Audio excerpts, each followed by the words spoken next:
हमारा जो आज का टॉपिक है वो है एडवोकेट्स प्रोटेक्शन बिल 2021। आज हम जानेंगे कि इस बिल में क्या है। इसमें टोटल 16 सेक्शंस हैं। हम 16 सेक्शंस को ही जानेंगे, यानी कि पूरा का पूरा ये बिल जो है वो आज हम समझेंगे। और ये बहुत इंपॉर्टेंट है करंट अफेयर्स के लिए भी, और आगे जब ये एक्ट में बदलेगा तब भी। एक्ट में जरूर बदलेगा, चाहे मॉडिफाइड होने के बाद बदले, कुछ चेंजेस इसमें हो सकता है।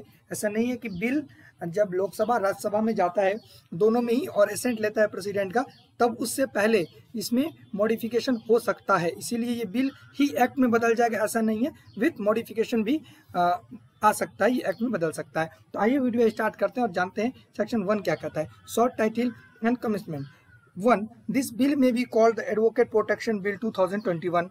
एकदम आप लोग समझ गए होंगे। 2, it extend to the whole of India. अब ये होल ऑफ इंडिया का मतलब यहाँ पर जम्मू एंड कश्मीर भी है, या क्योंकि एक्सेप्ट यहाँ पे नहीं लिखा गया है, और 370 हटने के बाद वो इंडिया का पार्ट हो गया है। पहले भी था पर आज भी है, लेकिन उसको कुछ पहले अच्छे प्रावधान में से उनको हटा दिया जाता था। पर यहाँ पर यदि होल इंडिया लिखा है तो मतलब जम्मू और कश्मीर में भी है, यदि उस पर एक्सेप्ट नहीं लिखा गया है तो। 3, it shall come into force on such date as the central government may by notification in the official gazette appoint.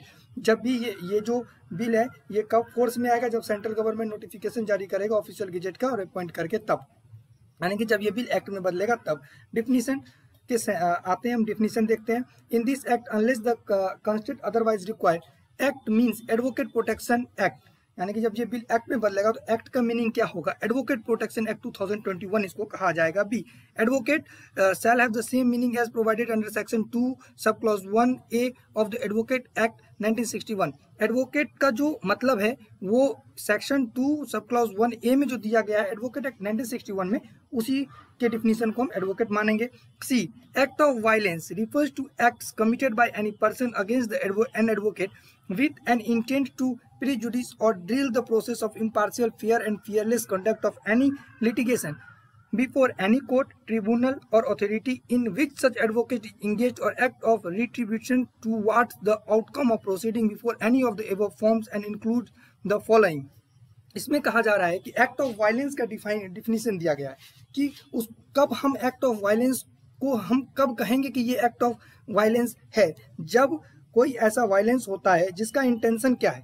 Intention ये है कि एडवोकेट को उसके काम से रोका जाए, यानी कि उसको डराया जाए, उसको धमकाया जाए, और जो आउटकम है यानी कि जो रिजल्ट आने वाला है, यानी कि लिटिगेशन होता है, बहस होता है, उसके बाद वकील अपना सर्वस्व देता है लड़ने के लिए, लड़ता है जीतने के लिए, न्याय दिलाने के लिए, मैक्सिमम न्याय दिलाने के लिए। तब उसको रोकने के लिए गुंडा मवाली क्या करेगा? उसको रोकेगा। अगर नेता भी ऐसा काम करता था कि उस पर केस करवा देता था, तो इसी सब चीज़ को रोकने के लिए कि एकदम सही से काम हो, तो इसके लिए लाया गया था क्या इस बिल, मतलब बिल को इसीलिए ही लाया गया है। और एक्ट ऑफ वायलेंस के अंदर भी यही लिखा गया है कि जो फियरलेस है, जो एडवोकेट के खिलाफ कोई भी ऐसा काम है जो भी एडवोकेट को रोक रहा है उसको मतलब अपना काम करने से, ठीक है। अब एक्ट ऑफ वायलेंस के अंदर किस किस चीज को लाया जाएगा जो कि किसके अगेंस्ट होगा? एडवोकेट के अगेंस्ट होगा। थ्रेट किसके अगेंस्ट? यहाँ पर जो इस बिल में पढ़ रहे वो हम सिर्फ एडवोकेट के लिए पढ़ रहे हैं। तो थ्रेट किसके अगेंस्ट होगा? एडवोकेट के अगेंस्ट होगा। हरासमेंट किसके अगेंस्ट? एडवोकेट के अगेंस्ट। कोरेसिन, असॉल्ट, मेलिशियस प्रोसिक्यूशन, डराया धमकाना, उसको जबरदस्ती करना, फिर उसको डरा देना, या फिर उसको झूठे मुकदमा में फंसा देना। और या तो क्रिमिनल फोर्स करना, या तो कहाँ? कोर्ट के अंदर, या तो फिर कोर्ट के बाहर, यानी कि जब वो अपना ड्यूटी कर रहा है तब, या फिर जब वो अपना ड्यूटी नहीं कर रहा है, बाहर है, तब भी, ठीक है। इनसाइड या आउटसाइड, कहीं भी अगर उसको अपना ड्यूटी करने से रोका जा रहा है तो फिर इसको हम इस बिल के अंदर इसको लेकर आएंगे। उसके बाद 1, harm, injury, hurt either grievous or simple or danger to the life of such advocate or their family member either within the premises of the courts or otherwise. अब इसमें कहा जा रहा है कि किसी भी वकील को हार्म पहुंचाना, उसको इंजरी करना, उसको हर्ट पहुंचाना, चाहे वो ग्रीवियस हर्ट हो या सिंपल हो, चाहे उसका डेंजर, उसके लाइफ को खतरा आ जाए, जो भी हो, या उसके फैमिली मेंबर को भी। यहाँ पर एक चीज खास देखने वाली बात है, ये सिर्फ एडवोकेट का बात नहीं कर रहा है, और देयर फैमिली मेंबर्स, उसके फैमिली मेंबर्स का भी बात कर रहा है। अगर उसको भी हार्म पहुंचा रहा है, इंजरी पहुंचा रहा है, तो एक्ट्स ऑफ वायलेंस के अंदर आ जाएगा, ठीक है। अब कहाँ? या तो कोर्ट के अंदर, प्रीमाइसेस ऑफ द कोर्ट, या फिर कहीं और भी, यानी कि अगर उसका फैमिली उसके घर पर, अगर वहां पर भी अगर उसको हार्म पहुंचाते हैं तो वो इस एक्ट के अंदर आ जाएगा, सॉरी इस बिल के अंदर आ जाएगा। जब एक्ट बनेगा तो एक्ट के अंदर आ जाएगा। अब 2 बात करते हैं। यहाँ पर हमको सिर्फ एक पॉइंट मिला कि जो उसके फैमिली के लिए भी है, यानी एडवोकेट का जो फैमिली है ये उसके लिए भी है। 2 coercion by whatsoever means of an advocate to reveal or part with privileged communication or material with such advocate is bound to hold in confidence under law. अब उसको मतलब जबरदस्ती करना, क्वेश्चन करना, उसको धमकाना, धमकी जबरदस्ती करना कि वो जो उसके क्लाइंट के साथ जो बात हुआ है उसका, ठीक है, और चाहे जो भी है, एक प्रिविलेज्ड कम्युनिकेशन है, यानी कि वकील का एक रूल है कि वो किसी के सामने जो मतलब कुछ बताता नहीं है, वो अपना जो बात करता है अपने क्लाइंट के साथ या फिर पुलिस के साथ भी कितना बार उसका बात हो जाता है कि ये बात अपने इस क्लाइंट को नहीं बताना है। अगर वो जबरदस्ती करता है, कोई जबरदस्ती एडवोकेट से पूछता है जो एडवोकेट बताने के लिए बाउंड नहीं है, छुपाने के लिए बाउंड है, वैसी बातों को बताता है तो वो कोरेशन के अंदर आ जाएगा, यानी कि एक्ट ऑफ वायलेंस के अंदर आ जाएगा। उसके बाद है third, coercion by whatsoever means of an advocate not to represent or to withdrawal his vakalatnama or appearance to act, plead or appear on behalf of client before any court, tribunal or authority. इसमें कहा जा रहा है कि जबरदस्ती करना किसी भी तरीके से, उससे वकालतनामा को विड्रॉल करवा लेना, उसको बोलना क्या वकालतनामा को विड्रॉल कीजिए। वकालतनामा क्या होता है?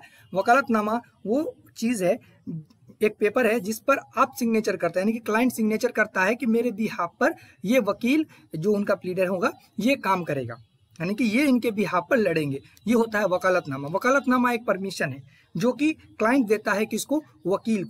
वकील को देता है कि आप मेरे बिहाफ पर लड़ेंगे। वकालतनामा पर जिस एक वकील का साइन होगा और जो क्लाइंट है उसका साइन होगा, यानी कि अगर जिसको भी चाहे क्लाइंट वो वकालतनामा पर साइन कर अपना प्लीडर रख सकता है। ये वकालतनामा वही होता है। उस वकालतनामा को विड्रॉल कर लो, ऐसा जबरदस्ती करना या फिर उसके बिहाफ पर प्रेजेंट ना हो किसी भी ट्रिब्यूनल में या अथॉरिटी में, ये भी एक्ट ऑफ वायलेंस के अंदर आ जाएगा। 6 लॉस और डैमेज टू एनी प्रॉपर्टी और डॉक्यूमेंट और material which such advocate is bound to hold under law. अब कोई भी चीज लॉस हो गया, डैमेज हो गया किसी प्रॉपर्टी का, किसी डॉक्यूमेंट का, जो एडवोकेट बाउंड था मतलब लॉ के अंदर उस चीज को रखने के लिए। अब किस चीज को रखने के लिए? हो सकता है कि उसके पास बहुत सारा ऐसा उसका फाइल हो जो लॉ मतलब उस क्लाइंट से रिलेटेड हो, अब फिर से बनाने में उसको 3 साल लग जाए, तो इस तरीके का अगर डैमेज है, इस तरीके का उसका चैम्बर में आग लगा दिया गया कुछ भी, तो उसका चैम्बर में जितना भी फाइल था वो सब डैमेज हो गया, तो इसको हम प्रॉपर्टी ही मानेंगे। आई होप यहाँ तक क्लियर हो गया होगा। हम थोड़ा सा शॉर्टकट में जा रहे हैं पर एक भी चीज छूट नहीं रहा है, अगर आप ध्यान से देखेंगे तो आपको यही पढ़ने को मिलेगा और यही जानने को मिलेगा। उसके बाद 5 बोल रहा है uses of derogatory language during the course of the judicial and quasi judicial proceedings. और यदि आप वकील के खिलाफ, एडवोकेट के खिलाफ यदि आप अभद्रता करते हैं, गलत लैंग्वेज का प्रयोग करते हैं, गाली गलौज करते हैं, कब? जुडिशियल प्रोसीडिंग में या क्वासी जुडिशियल प्रोसीडिंग में। अब यहाँ पर एक चीज और है कि पहले भी अगर आप अगर कोर्ट के खिलाफ करते थे तो आपको कंटेम्प्ट ऑफ कोर्ट लगता था, पर अगर आप एडवोकेट के खिलाफ करेंगे तो आपको अब इस एक्ट के अंदर, सॉरी इस बिल के अंदर आपको लाया जाएगा। उसके बाद 2 यानी कि एक्ट ऑफ वायलेंस के अंदर आ जाएगा, जो हम 5 में पढ़ा। अब section 2 section 2 that words and expression used in this act but not specifically defined shall have the same meaning as assigned to them in the advocate act 1961, the bar council of India certificate and the place of practice verification rule 2015 and the Indian penal code. अब जो इसमें दिया गया है वो तो दिया ही गया है, जो इसमें नहीं दिया गया है वो एडवोकेट एक्ट 1961 से माना जाएगा या फिर जो इंडियन पेनल कोड में दिया गया है वहां से उसका डेफिनेशन निकाला जाएगा। आई होप यहाँ तक क्लियर हो गया होगा। उसके बाद जो यहाँ पर नहीं दिया गया है तब हम दूसरे चीजों का प्रयोग करेंगे। 3 पनिशमेंट फॉर ऑफेंस। अब पनिशमेंट क्या है ये बहुत इंपॉर्टेंट है, ये आपको जानना पड़ेगा, इसलिए हम लाइन टू लाइन इसको जानेंगे क्योंकि यहाँ से क्वेश्चन आ भी सकता है, मेरे लिए भी और आपके लिए भी। 1 whoever commits or abets the commission of an act of violence. जो एक्ट ऑफ वायलेंस के अंदर क्या क्या आएगा ये हमने ऊपर पढ़ लिया है। Except grievous hurt, acts of violence के अंदर ग्रीवियस हर्ट भी आएगा, लेकिन यहाँ पर कहा जा रहा है कि छोड़कर, ठीक है, ग्रीवियस हर्ट को छोड़कर जो भी एबेट करते हैं या कमिट करते हैं। और hereunder against an advocate shall be punishable against an advocate shall be punishable with imprisonment for a term which shall not be less than 6 months but which may extend to 5 years and with fine of not less than 50,000 up to 1 lakh rupees depending on the gravity of the offence। इसमें कहा जा रहा है जो offence हमने act of violence के अंदर पढ़ा था वो ऑफेंस का कोई एबेट करता है या कमिट करता है ग्रीवियस हर्ट को छोड़कर, तो उस व्यक्ति को कम से कम 6 महीने की सजा होगी, यानी कि कम से कम 6 महीना होगा।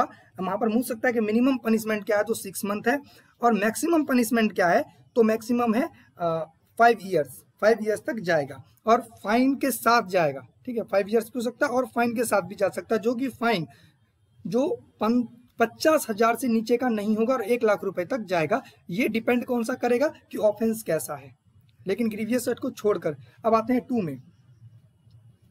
Whoever having already been convicted of an offense under this act is convicted for the second or subsequent offense shall be punishable with imprisonment for a term which shall not be less than 2 years but which may extend to 10 years and fine which shall not be less than 10 lakh rupees depending on the gravity of the offense। अब एक बार आपने गलती कर दिया और आप convicted हो गए, अब आप दोबारा अगर इस तरीके का करते हैं, सेकंड या सब्सिक्वेंट ऑफेंस आप फिर इसी तरीके का करते हैं, तो उस व्यक्ति का जो सजा होगा वो मिनिमम 2 साल का होगा, यानी कि 2 साल से कम का सजा नहीं होगा और 10 साल तक का सजा जाएगा। और जो फाइन होगा ना वो 10 लाख से नीचे का नहीं होगा, और वो डिपेंड करता है ग्रेविटी ऑफ द ऑफेंस पर, किस तरीके का ऑफेंस बार बार किया गया है। उसके बाद कंपेंसेशन। अब ये पनिशमेंट क्लियर हो गया होगा, पनिशमेंट क्लियर करना जरूरी है। 4 compensation in addition to the punishment provided. अब यहाँ पर एक चीज देखिए कि लिखा हुआ in addition to the punishment, यानी कि पनिशमेंट तो मिलेगा ही मिलेगा, जो ऊपर हमने पनिशमेंट पढ़ा वो तो मिलेगा, इन एडिशन और प्लस में क्या मिलेगा वो देखिए। 2 for an offence under section 3 the person so convicted shall also be liable to pay by way of compensation such amount as may be determined by the court for causing any act of violence against any advocates। इसमें कहा जा रहा है कि section 3 के अंदर जो व्यक्ति कन्विक्टेड किया गया है वो लाइबल है क्या करने के लिए, पे यानी कि मतलब पैसा देने के लिए। किस वे में, कंपनसेशन के वे में। अब आप एक चीज जानिए कि यहाँ पर फाइन और कंपनसेशन ये दोनों अलग अलग टर्म है। फाइन का मतलब क्या है, फाइन का मतलब है जो आपको कोर्ट को देना है, ठीक है, और कंपेंसेशन वो चीज है जो आपको, जिसके अगेंस्ट आपने ऐसा काम किया वो देना है। और फाइन का मतलब ये नहीं है कि उस व्यक्ति का कितना खर्चा आया है, लेकिन कंपेंसेशन का मतलब ये है कि उस व्यक्ति का कितना हरासमेंट हुआ है, कितना लॉस हुआ है, उस हिसाब से कंपेंसेशन दिया जाता है। अब 4 में यही बता रहा है कि 3 में जो हमने पढ़ा जो सजा दिया, लेकिन यहाँ पर उसको पैसा देना पड़ेगा। किस वे में, कंपेंसेशन के वे में। और वो कैसे होगा कि कोर्ट को जो सही लगेगा वो करेगा, वो कोर्ट के द्वारा निकाला जाएगा। उसके बाद 3rd है notwithstanding the compounding of an offence under section 6 hereunder, in case of damage to any property or loss caused, the compensation payable shall be twice the amount of fair market value of the damaged property or the loss caused as may be determined by the court। इसमें कहा जा रहा है कि एक इसमें भी compounding offence है, यानी कि जो सेक्शन 6 में हम जानेंगे वो कंपाउंडिंग ऑफेंस है। उस अगर दिया भी गया है फिर भी, यानी कि वहां पर दिया गया है फिर भी जो डैमेज हुआ है प्रॉपर्टी का, जो लॉस हुआ है, वो जो कंपेंसेशन है वो कितना होगा, जितना का प्रॉपर्टी था उसका इंटू 2 कर दीजिए, उतना रुपया देना पड़ेगा, यानी कि उतना कंपेंसेट करना पड़ेगा जो व्यक्ति ऐसा ऑफेंस किया है उस व्यक्ति को। मान के चलिए 500 का उसका नुकसान हुआ वकील का, तो इंटू 2 उसको 1000 रुपीज देना पड़ेगा एज अ कंपेंसेशन, यानी कंपेंसेशन देगा वो कितने का, 1000 रुपए का। 1000 का था तो 2000 का, 2000 का तो 4000 का, यानी इंटू 2। 4 अपॉन फेलियर टू पे the compensation awarded under subsection 1 and 2 herein above, such amount shall be recovered as an area of land revenue under Revenue Recovery Act। अब यदि इसमें फेलियर हो जाता है 1 और 2 के अंदर, अगर कंपनसेशन देने में वो फेल हो जाता है तो उसे रिकवर कैसे कर लिया जाएगा, वो लैंड रिवेन्यू का जो एक्ट है उसके तहत जो प्रोविजंस है उस हिसाब से उससे पैसा वसूल लिया जाएगा, यानी कि उसका लैंड एक्वायर कर लिया जाएगा, मतलब यही है। उसके बाद 5 nature of offence and jurisdictions of court notwithstanding anything contain in the code of criminal procedure. अब तो इसमें क्या है कि जो जुडिक्शन मतलब दिया गया है किसी भी ऑफेंस के लिए, पहले से दिया गया है सीआरपीसी में, उसके बावजूद 1 N offence punishable under section 3 shall B cognizable and non bailable. अगर सीआरपीसी में जो सेक्शन 3 का ऑफेंसेस है, ठीक है, जो कोरेशन है या कुछ भी है, अगर वो नॉन कॉग्निजेबल है फिर भी उसको कॉग्निजेबल माना जाएगा, अगर वहां पर बेलेबल है फिर भी यहाँ पर नॉन बेलेबल माना जाएगा, यानी कि इस एक्ट को हम मानेंगे। जो एडवोकेट के खिलाफ जा रहा है तो हम सिर्फ इसी एक्ट को मानेंगे और सिर्फ बात यही रहेगा कि सेक्शन 3 के अंदर जितना भी ऑफेंसेस किया गया है एडवोकेट के अगेंस्ट वो कॉग्निजेबल है और नॉन बेलेबल है। और कॉग्निजेबल में हम जानते हैं कि पुलिस बिना वारंट के भी गिरफ्तार कर सकती है, ये हम आई बटन में दे देंगे कि पुलिस कब बिना वारंट के गिरफ्तार कर सकती है। और नॉन बेलेबल ऑफेंस यानी बेल भी नहीं मिलेगा। 2, any case registered under section 3 shall be investigate by police officer not below the rank of deputy superintendent of police. अब यदि सेक्शन 3 के अंदर कोई भी केस रजिस्टर्ड होता है तो उसको कौन इन्वेस्टिगेट करेगा? तो कम से कम डीएसपी रैंक का, डिप्टी सुपरिटेंडेंट ऑफ पुलिस जो है, कम से कम उस रैंक का व्यक्ति ही इन्वेस्टिगेट करेगा। उससे ऊपर हो सकता है लेकिन उससे नीचे नहीं हो सकता है। अब यहाँ पर है third, investigation of case under section 3 shall be completed within a period of 30 days from the date of registration of the first information report। अब यहाँ पर ये इंपॉर्टेंट है, आप चाहें तो लिख भी सकते हैं, यहाँ से जरूर बहुत ही इंपॉर्टेंट है।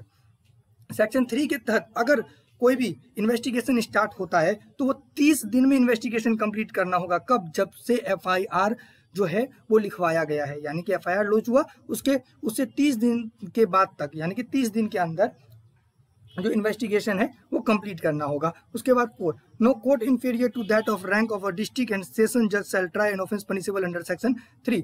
अब जो कोर्ट है वो जो रैंक है डिस्ट्रिक्ट और सेशन जज का, उससे नीचे का जो भी मतलब मजिस्ट्रेट है, जज है, वो इस केस को नहीं देखेंगे जो सेक्शन 3 के अंदर किया गया है। 5, in every inquiry or trial of a case under section 3 the proceeding shall be held as expeditious as possible। इसमें कहा जा रहा है कि सेक्शन 3 के अंदर अगर केस होता है तो उसका जो प्रोसीडिंग है वो जितना से जितना जल्दी हो सकेगा उसको खत्म कर दिया जाएगा स्पीड में।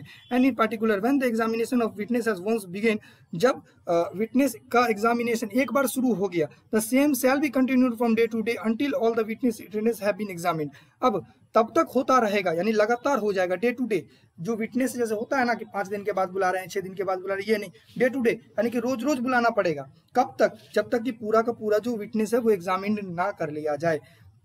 Unless the court find the adjournments of the same beyond the following day to be necessary for a reason be recorded and individual shall be made to ensure that the inquiry or trial is concluded within a period of 1 year। यहाँ पर एक चीज और important आ गया कि जब witness को day to day किया जाए, मतलब डे टू डे एग्जामिन किया जाएगा, लगातार किया जाएगा, और तब तक किया जाएगा जब तक सब विटनेस जो है खत्म ना हो जाए। और एडजर्नमेंट करेगा कोर्ट एडजर्नमेंट करेगा और वो रीजन लिखेगा कि अब क्यों ऐसा कर रहा है, यानी कि सब विटनेसेस कंप्लीट हो गया, अब वो 1 साल में जो कंक्लूजन है यानी कि ट्रायल को कंप्लीट करेगा वो 1 साल में कर देगा। आई होप यहाँ तक क्लियर हो गया होगा।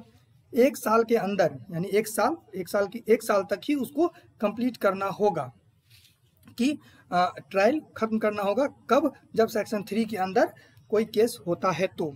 उसके बाद प्रोवाइडेड दैट में लिखा गया है where the trial is not concluded within the said period the judge shall record the reason for not having done so। यदि 1 साल के अंदर कंप्लीट नहीं होता है तो जो जज हैं वो, यहाँ पर देखिए मजिस्ट्रेट का बात ही नहीं हो रहा है, यहाँ पर सीधा जज का ही बात हो रहा है, तो जो जज हैं वो रिकॉर्ड करेंगे रीजन कि ऐसा क्यों नहीं हुआ, यानी 1 साल के अंदर क्यों नहीं खत्म किया गया। उसके बाद provided further that said period may be extended by the further period for reason to be recorded in writing but not exceeding 6 month, यानी कि 1.5 साल, ठीक है, यानी कि 6 मंथ आप, और यानी 1 साल और 6 मंथ यानी 12 महीने का, यानी 1.5 साल। 1.5 साल से ज़्यादा का समय आप नहीं ले सकते, यानी कि 6 मंथ बहुत से बहुत तो आप आगे बढ़ा सकते हैं, कितना? 6 मंथ। अब 6 पे आते हैं, कंपाउंडिंग ऑफेंस। कंपाउंडिंग ऑफेंस वैसे सीआरपीसी में 320 में दिया गया है, जिस पर कि हमने वीडियो पहले बना चुके हैं, होगा तो आई बटन में दे देंगे, आप वहाँ से देख सकते हैं कंपाउंडिंग ऑफेंस होता क्या है। पर यहाँ पर जो चीज़ें हैं वो अलग है। Where a person is prosecuted for a committing of an offence punishable under section such offence may with the permission of the court be compounded by the person against whom such act of violence is committed। अब यहाँ पर कहा जा रहा है कि जो section 3 के अंदर जो भी ऑफेंस कमिटेड किया गया है तो आप उस ऑफेंस को आपसी सहमति से खत्म भी कर सकते हैं, लेकिन यहाँ पर एक खास बात है कि जो कोर्ट है उससे परमिशन लेकर, कोर्ट के बिना परमिशन के आप ऐसा नहीं कर सकते, कोर्ट से परमिशन लेकर आप ऐसा कर सकते हैं, आपसी सहमति से केस को सेटल कर सकते हैं, खत्म कर सकते हैं। अब यहाँ पर एक और इम्पॉर्टेंट पॉइंट है, ये हमको देखना पड़ेगा क्योंकि ये एक स्ट्रॉन्ग रीज़न था कि एडवोकेट बिल में लाने का, कि सबसे बड़ा प्रॉब्लम आदमी को पुलिस से ही होता है। ठीक है, आइए देखते हैं यहाँ पर क्या है। 1, any advocate who is under the threat of being victim of act of violence shall be entitled to police protection for a duration which the court deem fit upon making an application before the High Court of the state within which he is registered to practice law। इसमें कहा जा रहा है, sorry जो हम सोच रहे थे वो 11 में है, यहाँ पर 7 में पुलिस प्रोटेक्शन कब मिलेगा उसका बात कर रहा है। कोई भी एडवोकेट जिसको डर है, ठीक है, और वो क्या कर सकता है, तो वो हाई कोर्ट में एक एप्लीकेशन दे सकता है। किस लिए दे सकता है? वो दे सकता है पुलिस प्रोटेक्शन के लिए, कि उसको पुलिस प्रोटेक्शन दिया जाए। कहाँ देगा? हाई कोर्ट में देगा। कौन से हाई कोर्ट में देगा? तो जहां पर वो लॉ जो मतलब जो प्रैक्टिस कर रहा है, जिस हाई कोर्ट के अंदर में वो प्रैक्टिस कर रहा है, या जिस हाई कोर्ट में प्रैक्टिस कर रहा है, जिस भी स्टेट में है, मान के चलिए अगर बिहार का है तो पटना में देगा, पटना हाई कोर्ट में देगा। तो आई होप यहाँ तक क्लियर हो गया होगा। तो एप्लीकेशन देके पुलिस प्रोटेक्शन ले सकता है। 2, एवरी हाई कोर्ट शैल before passing order under section 7(1), यानी कि कोई भी हाई कोर्ट उसको सुरक्षा देने से पहले scrutinize the personal incidents of such advocates, यानी कि उसका पिछला जो पर्सनल उसका जो बैकग्राउंड है वो देखेगा, इंक्लूडिंग हिज क्रिमिनल रिकॉर्ड, अगर उसका कोई क्रिमिनल रिकॉर्ड तो नहीं है ये भी देखेगा। If any and any other necessary material which it requires in order to satisfy itself of the character and conduct of such advocate and bona fides of the application file under section 7 clause 1, मतलब हर चीज जांच करेगा जिससे कि court satisfy कर ले खुद को कि इस व्यक्ति का जो कैरेक्टर है वो अच्छा है, बोनाफाइड है, मतलब एकदम चरित्रवान व्यक्ति है, तभी वो आगे इस एप्लीकेशन को देखेगा। एप्लीकेशन को मतलब ऑर्डर देने से पहले यानी प्रोटेक्शन देने से पहले वो पूर्णतः जांच कर सेटिस्फाई हो जाएगा हाई कोर्ट। उसके बाद the high court if it thinks fit and proper may call for a report for the concern state bar council of bar council of India about the conduct और otherwise of applicant advocate. और यदि सब कुछ high court को मतलब अच्छा लगता है तो फिर वो क्या करेगा, अगर सही समझता है, तो अगर कोर्ट हाई कोर्ट सही समझता है तो वो जो मतलब उस कंसर्न स्टेट बार काउंसिल है उसको बोलेगा कि जो एप्लीकेंट है उसके बारे में आप दीजिए, मतलब चीजें जान सकता है उसके बारे में। उसके बाद 3rd है, और अगर ये सब चीज सही लगता है तो फिर उसको दे दिया जाएगा protection. 3rd, wherever the police security is provided to the advocate, the superintendent of police shall, before taking a decision to the withdraw, reduce or discontinue such security, refer the matter to the registrar of the district court, or in the case of any advocate ordinarily in the high court, the registrar general of the high court, and in a case of practicing advocate practicing in the Supreme Court of India, the secretary general of the Supreme Court for their concurrence. अब इसमें कहा जा रहा है कि जब police अपना security withdrawal करेगी, यानी कि ऊपर हमने क्या पढ़ा था कि उसको सिक्योरिटी दे दिया गया। अब यहाँ पर अगर पुलिस सिक्योरिटी हटाती है, कौन? सुपरिटेंडेंट ऑफ पुलिस यानी एसपी अगर हटाता है तो हटाने से पहले वो क्या करेगा, registrar of the district court उसके पास में वो मैटर को देगा, बताएगा, उसको इत्तला करेगा, और या तो वो जो एडवोकेट ऑर्डर जिस हाई कोर्ट में है उस हाई कोर्ट में द रजिस्ट्रार जनरल को, हाई कोर्ट वाला जो रजिस्ट्रार जनरल है किसको दे सकता है, अगर डिस्ट्रिक्ट में है तो रजिस्ट्रार ऑफ डिस्ट्रिक्ट कोर्ट को देगा, और यहाँ पर और लिखा है या फिर जो रजिस्ट्रार जनरल है हाई कोर्ट का उसको देगा। अब जो एडवोकेट है वो सुप्रीम कोर्ट में यदि प्रैक्टिस करता है तो secretary general of the supreme court को देगा। डिस्ट्रिक्ट में करता है तो registrar of the district court को देगा, हाई कोर्ट में करता है तो registrar of general of the high court देगा, सुप्रीम कोर्ट में करता है तो secretary general of the supreme court for their conference देगा कि अब हम जो इसके जिस भी एडवोकेट को सिक्योरिटी दिया है उसका सिक्योरिटी हटा रहे हैं, विड्रॉल कर रहे हैं, यानी पर एक तरह से परमिशन लेना पड़ेगा। 4, no decision shall be taken by the superintendent of the police to withdraw, reduce or discontinue the security provided to the advocate unless a notice 1 week is the first served on the advocate in this regard and the intent of the superintendent of police is approved by the concerned district court, high court or supreme court as the case may be। इसमें कहा जा रहा है कि ये जो superintendent का decision नहीं होगा अकेला कि हम आपका सिक्योरिटी वापस ले रहे हैं, उससे 1 वीक पहले, कम से कम 1 वीक पहले एडवोकेट को भी नोटिस देना पड़ेगा कि आपका सिक्योरिटी विड्रॉल किया जा रहा है। उसके बाद जो सुपरिटेंडेंट है वो अप्रूव्ड मतलब करवाएगा, किससे करवाएगा, डिस्ट्रिक्ट कोर्ट से करवाएगा, अगर डिस्ट्रिक्ट में प्रैक्टिस हो रहा है तो हाई कोर्ट से करवाएगा, अगर हाई कोर्ट में प्रैक्टिस हो रहा है तो, और सुप्रीम कोर्ट से करवाएगा अगर सुप्रीम कोर्ट में प्रैक्टिस वाले एडवोकेट है तो।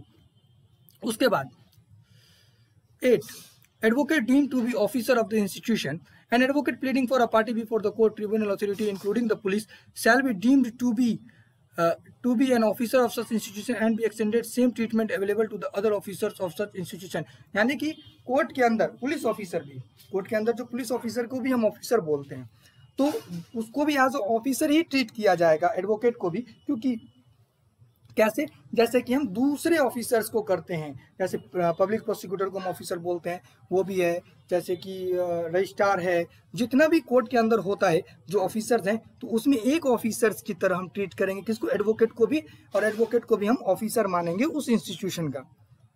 अब 9, अब हम आ गए हैं 9 पर। वीडियो बहुत लंबा हो गया है इसलिए, और जो इंपॉर्टेंट है हम उसी को आगे जानेंगे, लेकिन ये मतलब ज़्यादा इंपॉर्टेंट नहीं है लेकिन फिर भी इंपॉर्टेंट है। 9, 3 member committee for redressal of grievance of advocates bar association. इसमें कहा जा रहा है कि जो 3 ही मेंबर्स का जो कमिटी है वो बनाया जाएगा। किस लिए बनाया जाएगा, तो जो एडवोकेट्स या बार एसोसिएशन का जो समस्या है उसको हल करने के लिए।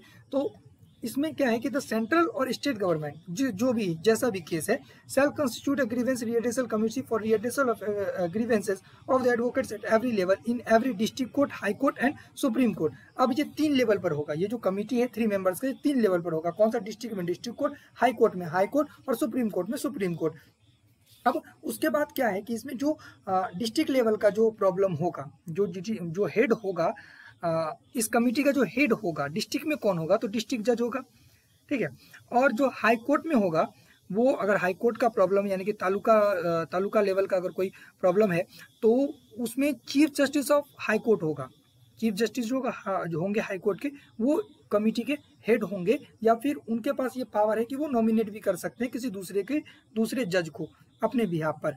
और यदि स्टेट का मामला है, तो जो चीफ जस्टिस ऑफ इंडिया है, अगर या सुप्रीम कोर्ट का जो मामला, जो एडवोकेट सुप्रीम कोर्ट में प्रैक्टिस करता है, यदि हाई कोर्ट में प्रैक्टिस करता है तो हाई कोर्ट में, और यदि डिस्ट्रिक्ट कोर्ट में करता है डिस्ट्रिक्ट कोर्ट में, सुप्रीम कोर्ट में करता है तो सुप्रीम कोर्ट में। सुप्रीम कोर्ट के जो चीफ जस्टिस हैं वो हेड होंगे उस कमिटी के, या तो फिर वो नॉमिनेट कर सकते हैं, यानी हाई कोर्ट के जज को और सुप्रीम कोर्ट के चीफ जस्टिस को और हाई कोर्ट के चीफ जस्टिस को, दोनों को पावर है कि वो नॉमिनेट करके भी अपने बिहाफ पर किसी को रख सकते हैं।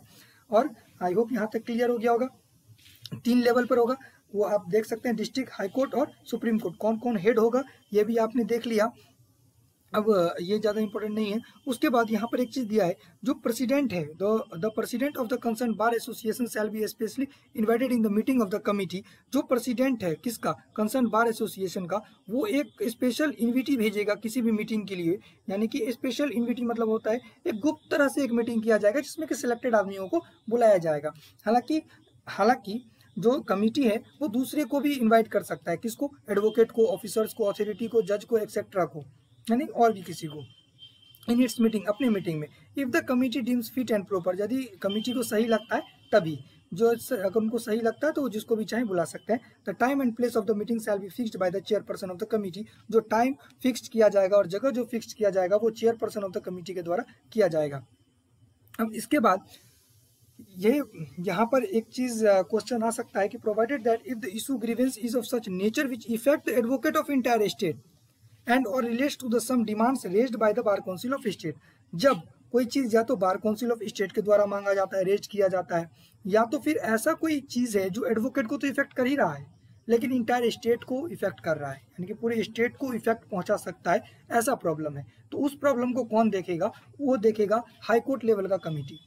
अब यदि ठीक उसके आगे यदि बार काउंसिल ऑफ जो इंडिया है उसका प्रॉब्लम है, और जो एडवोकेट्स है, और एडवोकेट्स को तो मतलब नुकसान पहुंचाएगा ही पहुंचाएगा, वो पूरे इंटायर कंट्री को इफेक्ट करेगा, तो उसको कौन डील करेगा, तो उसको जो सुप्रीम कोर्ट के चीफ जस्टिस जो इसके हेड थे, कमिटी थे, वो लोग उस चीज को डील करेंगे, उस मैटर को, बार काउंसिल ऑफ इंडिया के मैटर को और एडवोकेट को, और जो पूरे कंट्री को इफेक्ट पहुंचा सकता है वैसे मैटर को सुप्रीम कोर्ट, और जो स्टेट और एडवोकेट दोनों को या बार काउंसिल ऑफ स्टेट को इफेक्ट करेगा उसको कौन, हाई कोर्ट का जो लेवल का कमिटी है वो देखेगा।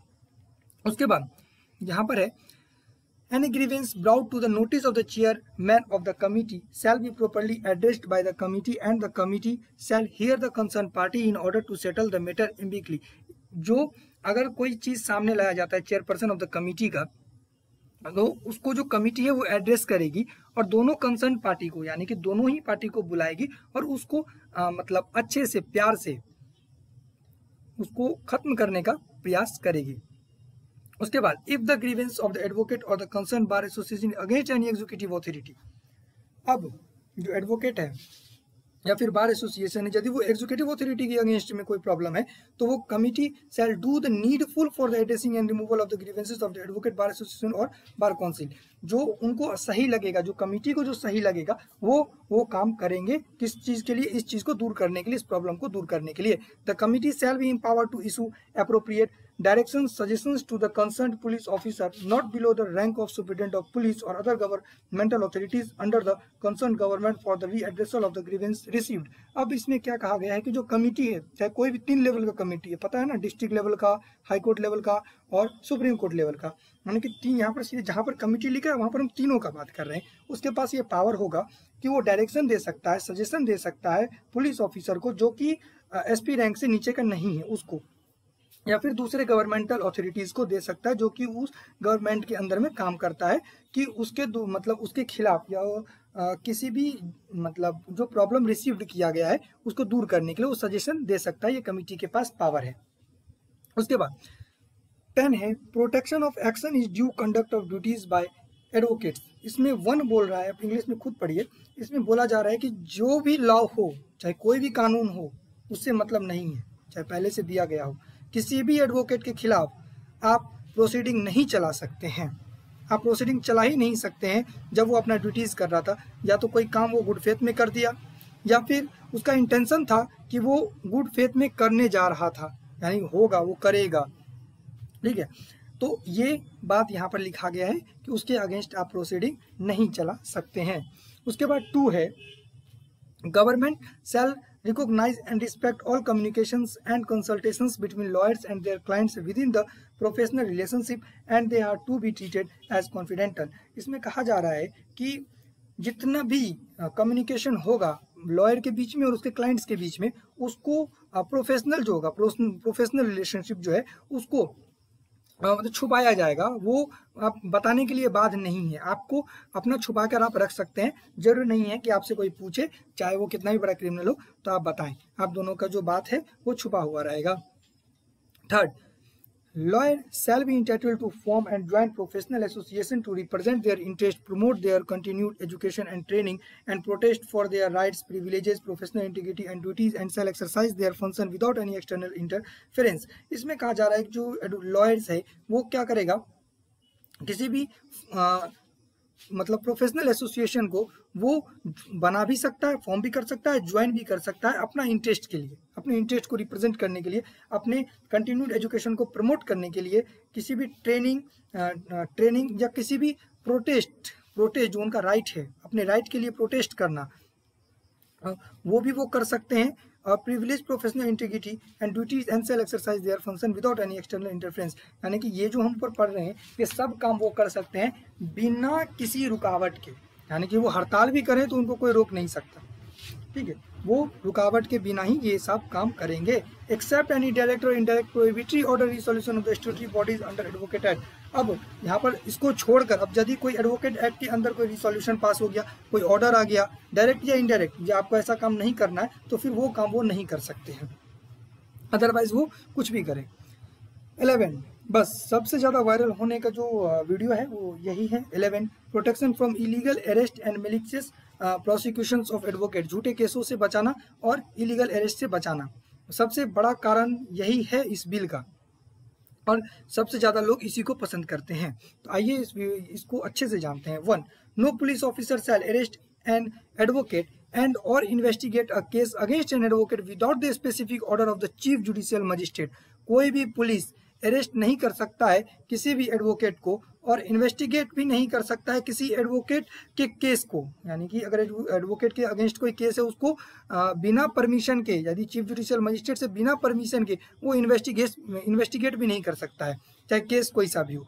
When information is given to an officer in charge of a police station of a commission of any offence by an advocate, the police officer shall enter or cause to be entered the substance of information with a book to kept by such officer and refer the information with other connect material to the nearest chief judicial magistrate or any other magistrate empowered to take cognizance in such case, who shall hold a preliminary inquiry into the case, and the chief judicial magistrate or concerned magistrate shall issue a notice to the advocate and give an opportunity of hearing to him or to his counsel or to his representative.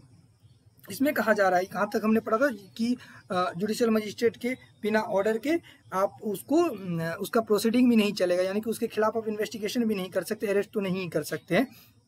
अब यदि police के पास कोई information आता है तो वो क्या करेगा, पुलिस क्या करेगा, ऐसे क्या था कि वो अरेस्ट कर लेगा, लेकिन अभी यहाँ पर उसका अरेस्टिंग पावर खत्म है, पुलिस का एडवोकेट को अरेस्ट करने का पावर खत्म है। तो वो क्या करेगा, जो बुक है उस बुक में वो लिख लेगा।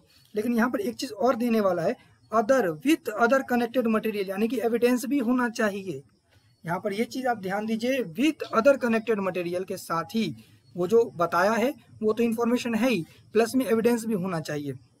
किसके पास भेज देगा, लेकर जाएगा जो नियरेस्ट चीफ जुडिशियल मजिस्ट्रेट होंगे या फिर किसी ऐसे मजिस्ट्रेट का जो इम्पावर्ड है उस अपराध के लिए कॉग्निजेंस लेने के लिए, वैसे मजिस्ट्रेट के पास लेकर जाएगा। अब जो मजिस्ट्रेट है वो क्या करेंगे, प्रीलिमिनरी इंक्वायरी को होल्ड करेंगे, और जो चीफ जुडिशियल मजिस्ट्रेट है जो और या तो फिर जो कंसर्न मजिस्ट्रेट है वो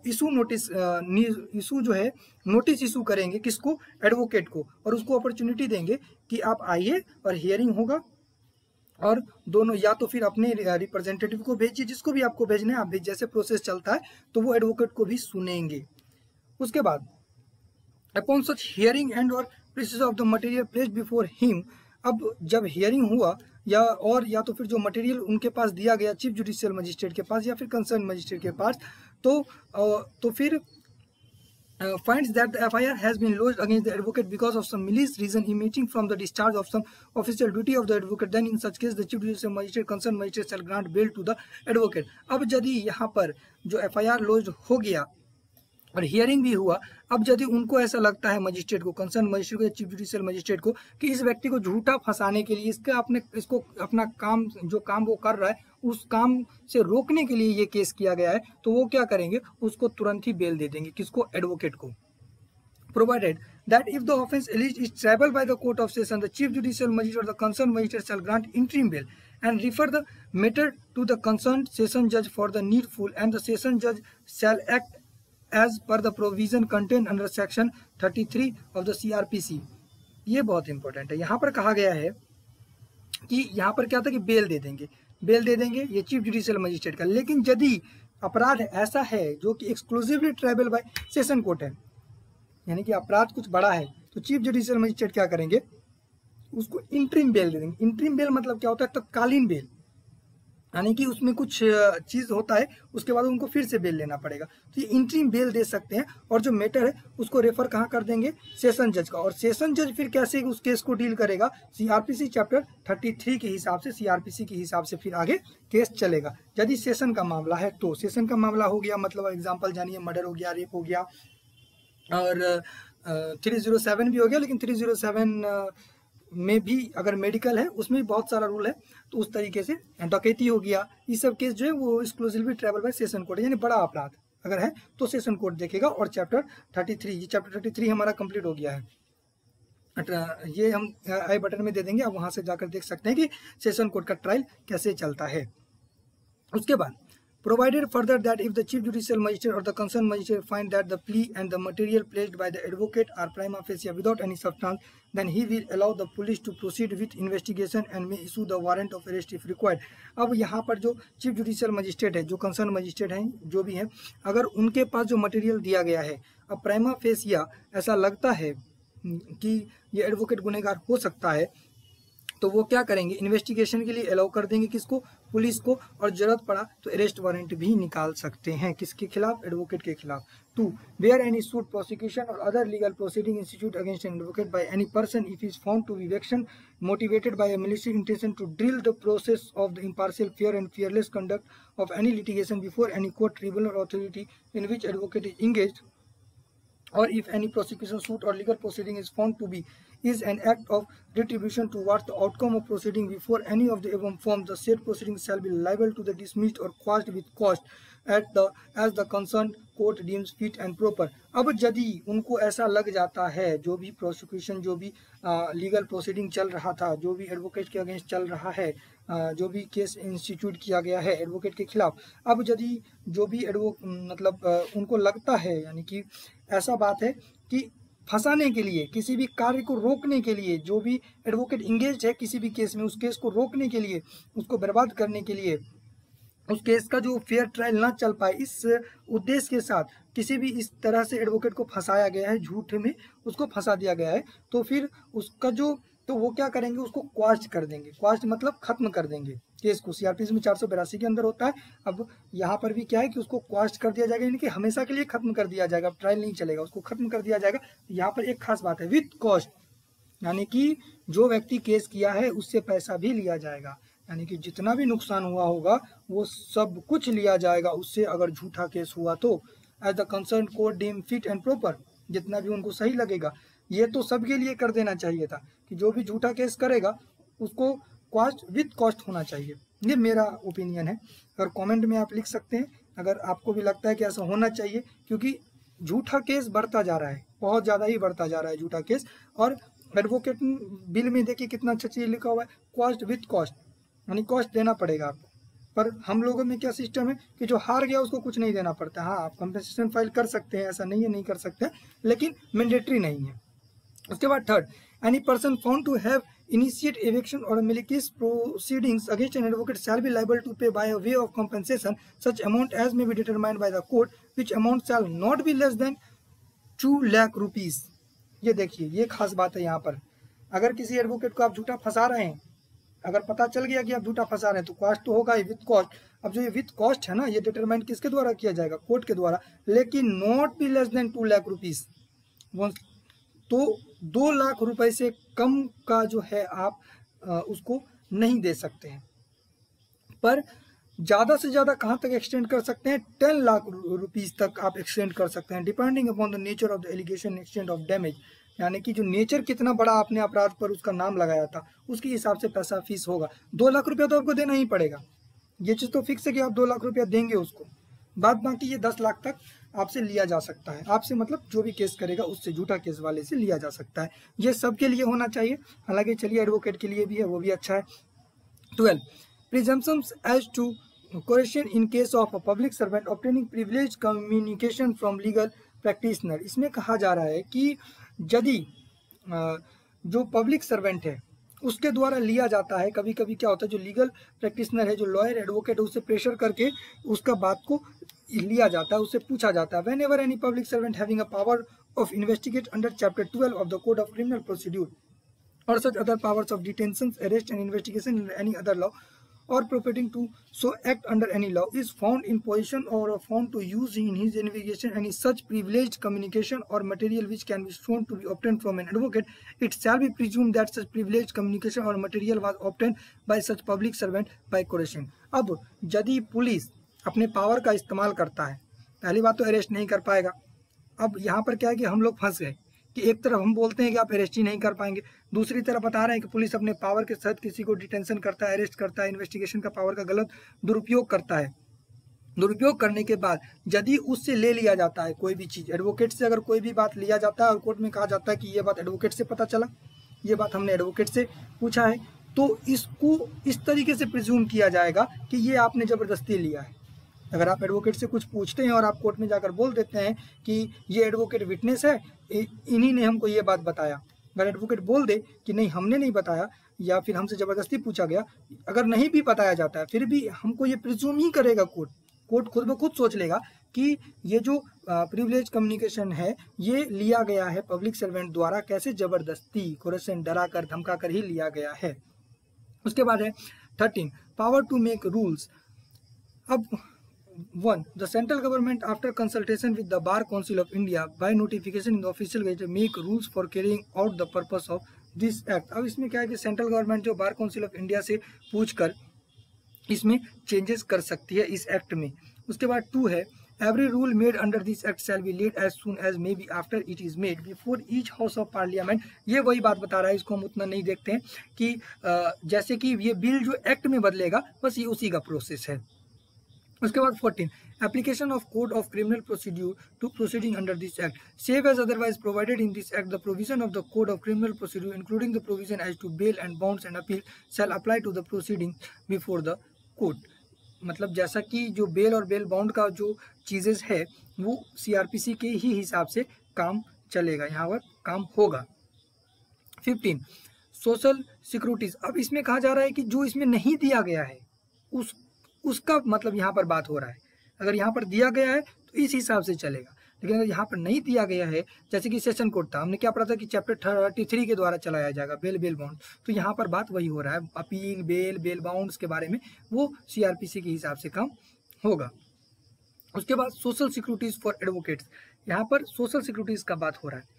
The central government as well as the state government may make provision to provide financial assistance to all the needy advocates of the country during any unforeseen situation like a pandemic or any other natural climates. A minimum 50,000 rupees every month may be made available to each needy affected advocate through the local district magistrate district court on the recommendations of the concerned state bar council. Out of the total financial assistance, 50% may be borne by the central government and rest half may be borne by the concerned state bar council. This assistance may be granted till the end of pandemic situations or the ill effect or the calamity is over. इसमें कहा जा रहा है कि जो भी central government है और स्टेट गवर्नमेंट है, दोनों को यहाँ पर बोला जा रहा है कि जो भी नीडी एडवोकेट है, यानी कि अभी जो पेंडेमिक सिचुएशन आया, हमने देखा कि कोर्ट बंद हो गया, एडवोकेट्स का जो वैल्यू था वो भी कम हो गया, बहुत ज़्यादा कम हो गया कि ये एडवोकेट बेल ही नहीं करा पा रहा है, इसको बहुत ज़्यादा टाइम लग जा रहा है। हालांकि ये वकील का दोष नहीं है, ये कोर्ट का दोष है, कोर्ट काम ही नहीं कर रहा है। तो इसमें क्या हुआ कि बहुत सारा केसेस जो फाइल हुआ पर एडवोकेट्स के पास पैसा नहीं आया। तो इसमें कहा जा रहा है कि कम से कम 15,000 रुपया जो है वो एवरी मंथ दिया जाए एक नीडी एडवोकेट को। किससे पूछकर? डिस्ट्रिक्ट मजिस्ट्रेट से कि हाँ ये व्यक्ति इफेक्टेड है, जो भी डिस्ट्रिक्ट कोर्ट है वो रिकमेंडेड करेगा स्टेट बार काउंसिल को कि कितना रुपया देना है। इसमें कहा जा रहा है कि 50% जो है वो कौन देगा? सेंट्रल गवर्नमेंट देगा, और जो 50% बचेगा वो स्टेट बार काउंसिल देगा। उसके बाद इसमें कहा जा रहा है कि कब तक देगा? जब तक ये पैंडेमिक सिचुएशन जो खत्म ना हो जाए, या जो नेचुरल क्लेमिटी, जो नेचुरल डिजास्टर है, ये सब खत्म ना हो जाए, भगवान का जो अभिश्राप है वो खत्म ना हो जाए, तब तक उसको 15,000 रुपया पर मंथ देना चाहिए, ऐसा प्रोविजन है। अब जब ये एक्ट में बदलेगा तभी आगे देखेंगे क्या होता है। Similarly the central government may provide for some insurance and mediclaim scheme for advocate, और सेंट्रल गवर्नमेंट जो है वो इंश्योरेंस दे एडवोकेट को, और जो मेडिकल क्लेम है वो स्कीम एडवोकेट्स के लिए लागू हो। अब loan facilities, if needed, the central government may issue appropriate circular directing the PSU, public sector undertaking and scheduled banks to grant loans to the needy advocates for reasonable rate of interest. जैसा कि इसमें कहा जा रहा है कि advocate को loan दिया जाए, किसको? सरकारी बैंक, जो भी पब्लिक सेक्टर का अंडरटेकिंग बैंक है वो बैंक लोन दे एक रीजनेबल रेट पर, यानी कि जैसे आपको दे रहा है, यानी नॉर्मल आदमी को 8 में दे रहा है तो आपको 5 में दे, मतलब इस हिसाब से यहाँ पर बात किया जा रहा है कि एक रीजनेबल रेट ऑफ इंटरेस्ट पर उसको लोन प्रोवाइड कराया जाए। 16 act to have overriding effect, the provisions of this act and rule or regulations made thereunder shall have effect notwithstanding anything inconsistent therewith contained in any other law for the time being in force or in any instrument having effect by the virtue of any law other than this act। इसमें कहा जा रहा है कि इसमें जितना हमने पढ़ा ना, ये दूसरा लॉ जितना भी है वो इसको इफेक्ट नहीं करेगा। उसके बाद अब देखते हैं, यहाँ तक तो खत्म हो गया, ये था ड्राफ्ट और यही बिल था। आई होप यहाँ तक क्लियर हुआ होगा, पूरा का पूरा क्लियर हुआ, और जो 1-2 पॉइंट हमने छोड़ा है वो एकदम ही इंपॉर्टेंट नहीं था, हालांकि आप पढ़ लेंगे तो आप आसानी से समझ जाएंगे। अब एक बार हम ओवरऑल जानते हैं कि ये क्या, इसमें इंपॉर्टेंट बात क्या था, जितना तक कि हमको याद रहा, आपको भी शायद याद हो गया होगा। पहली बात कि 30 दिन के अंदर इन्वेस्टिगेशन कंप्लीट करना होगा पुलिस को इस केस में, जो सेक्शन 3 के अंदर अगर होता है तो, और 1 साल के अंदर ट्रायल खत्म करना होगा। 2 चीज हो गया। अगर डिस्ट्रिक्ट और यदि एडवोकेट्स और स्टेट दोनों को इफेक्ट करता है ऐसा केस है तो इसको कौन सा कमेटी डील करेगा? हाई कोर्ट लेवल का कमेटी डील करेगा। एडवोकेट और बार काउंसिल ऑफ इंडिया, या फिर जो एडवोकेट प्रैक्टिस कर रहा है सुप्रीम कोर्ट में उसको, या फिर पूरे इंडिया को इफेक्ट कर रहा है तो उसको कौन? सुप्रीम कोर्ट लेवल का जो कमेटी है वो डील करेगा। कितने तरह का कमेटी है? 3 तरह का कमेटी है। कौन कौन से लेवल पर कमेटी है? डिस्ट्रिक्ट लेवल पर कमेटी है, हाई कोर्ट के लेवल पर कमेटी है और सुप्रीम कोर्ट के लेवल पर कमेटी है। आई होप यहाँ तक क्लियर हो गया होगा। एक बार आप फिर से देखिएगा, ये बिल है अभी एक्ट, ये कब तक बनेगा ये पता नहीं। चलिए आज के लिए इतना ही, नेक्स्ट हम अपने जजमेंट टॉपिक पर ही रहेंगे। सीआरपीसी में अभी हमारा जजमेंट चल रहा है। आज के लिए इतना ही, जय हिंद। वीडियो को देखिए।